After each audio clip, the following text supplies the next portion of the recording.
Hello everyone, this is Dimitri from Dim Studio. We continue our series of video tutorials on working with the current version of the Xrumer program.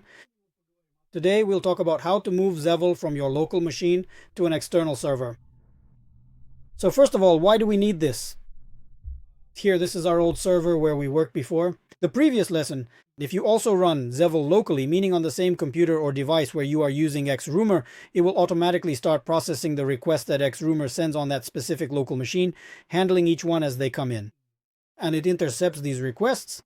If you select, for example, Antigate, you'll see in the host field that Antigate is set up locally. And so the request goes to the local address.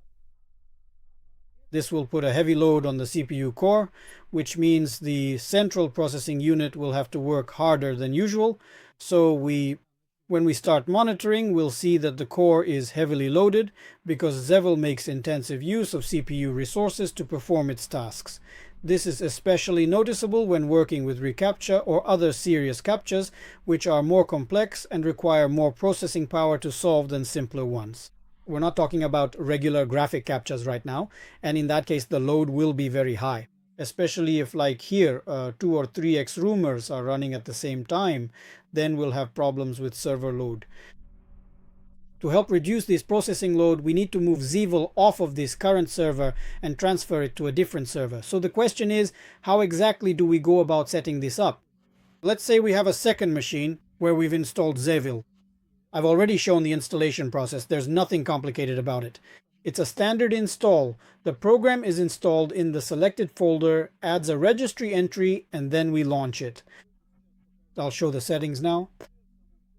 Here in Xrumer itself, we need to configure some parameters through the menu, like speed and success rate. So by default, here everything is set to solve CAPTCHAs through the local Xevil. That is, enable processing through Xevil here and here. This will solve CAPTCHAs locally, but we need to set it up as if we're connecting to an external service. Here we switch these tabs to an external IP. That's the exact IP address I'm using for Xevil. Only Xevil and the Xevil authentication program are installed there to ensure Xevil works correctly. If you don't install this program, you'll either need to run Xrumer or Xevil itself. Otherwise, it won't start. That's why I recommend using this authentication program, which you can download from your personal account on the developer's website, botmaster.com. So, here we enter the IP address, click the Save button, and the first time you save, a pop-up window will appear asking you to enter the API key. Where do you get it? We now go to our second server. Here, I have a server that is set up specifically to work with for this demonstration, and we will be using it next. This is my Xrumer, and here are the detailed settings that we will be using. We use the external IP address, which means that if it's running locally, the address would be 127.0.0.1. However, in this particular window, you need to enter the external address of the server where Xevil is actually installed and running. Also, make sure to enable the API key verification option right here in the settings. At this point, you will be prompted to use or enter a key for verification.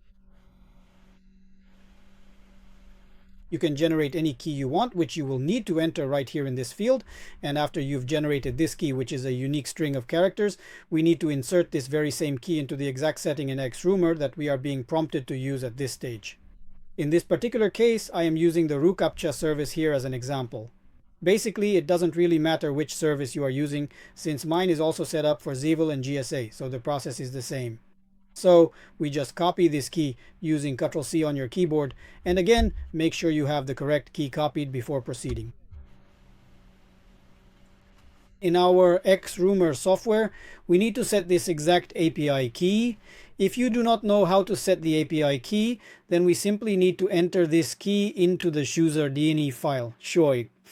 Right here in these settings, 2 fields. This is if it doesn't prompt you for using the key. This can happen when you've already saved such a key once, and now we'll use it through this external file. We close Xrumer, reopen Xrumer.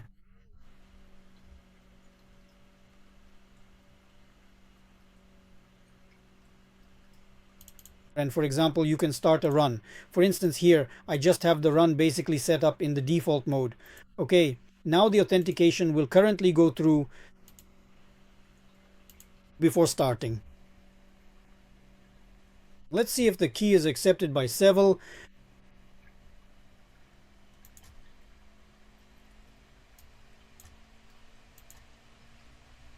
Here they are. Incorrect API key.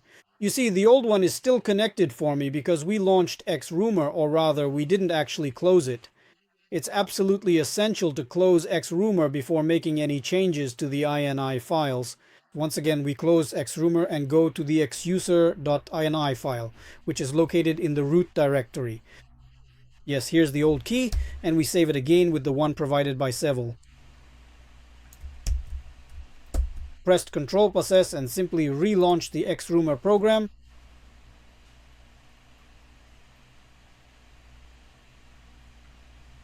Waiting for authentication,